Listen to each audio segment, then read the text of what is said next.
အားလုံးပဲမင်္ဂလာပါရှင်ကျွန်မကတော့ Phoenix Spring High School မှာတရားပညာသင်ကြားနေတဲ့ 7B2 F07 ပဲဖြစ်ပါတယ်ရှင်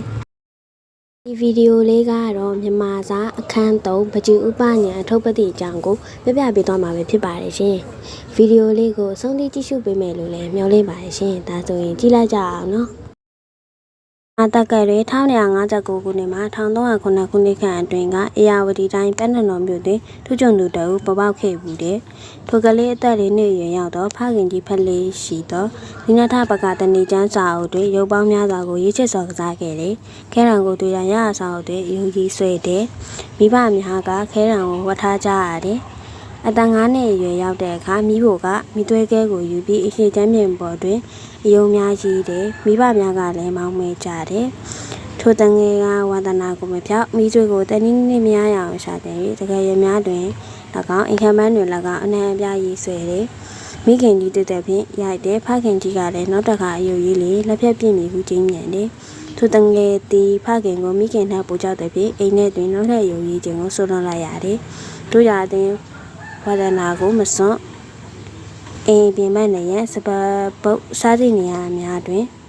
ရေးဆွဲမြဲရေးဆွဲပြန်တဲ့ထိုတငယ်ကမောင်မညံဖြစ်တယ်။ခုနှစ်နှစ်သားအရွယ်ရောက်သောမိဘများကမူလာတန်းကျောင်းတွင်အနံတယ်။မောင်မညံသည်ကျောင်းနေရာသဖြင့်အလွန်ပြောတယ်။ကျောင်းတင်ပုံးနှင့်ကျောင်းတန်ကိုအသုံးပြုရခြင်းကြောင့်ဖြစ်တယ်။စာသင်ချိန်တွင်မောင်မညံသည်အလွန်ငြိမ်သက်နေတယ်။စာတွင်စိတ်ဝင်စားရကမဟုတ်ကျောင်းတင်ပုံးပေါ်တွင်ပုံဆွဲနိုင်ခြင်းကြောင့်ဖြစ်တယ်။ဆရာစာသင်နေချိန်တွင်မောင်မညံကပကြီးရေးတယ်။အတူထိုင်ကြသောအတန်းသားများသည်စာ၌စိတ်မဝင်စားပဲသူရေးသောပကြီးရုပ်ပုံများကိုသာဝိုင်းယုံကြည့်ကြတယ်။ထို့ကြောင့်မောင်မညံနဲ့အတူတခါတည်းရင်ချိန်မောင်းခံရတယ်။အသက်13နှစ်အရွယ်ရောက်သောမောင်မညံကစတုထတန်းနှင့်ပညာသင်ယူနေပါတယ်။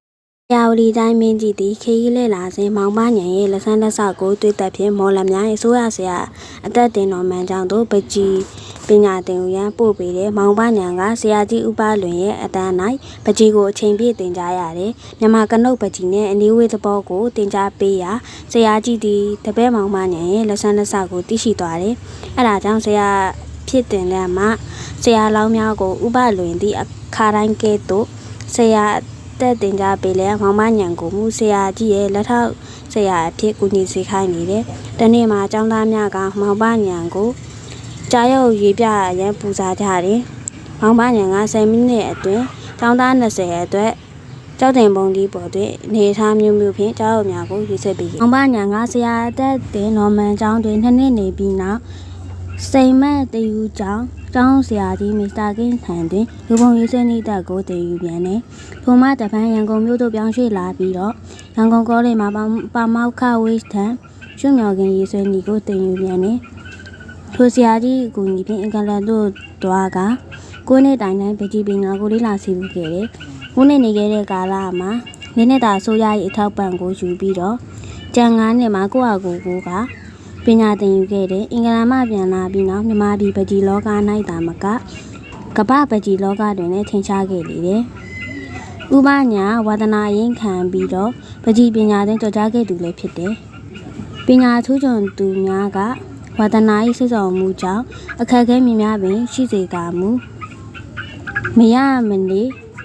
ကြိုးစားသည့်အတွက်ထူးချွန်ကြသည်ဖြစ်သည်။ဗီဒီယိုကိုအဆုံးထိကြည့်ရှုပေးလို့လည်းကျေးဇူးအများကြီးတင်ပါတယ်။ကျုပ်ပေးကြတဲ့အတွက်စိတ်ချမ်းသာခြင်းကိုယ်ကျန်းမာခြင်းတွေပြည့်စုံပါစေလို့ဆုတောင်းပေးလိုက်ပါရှင်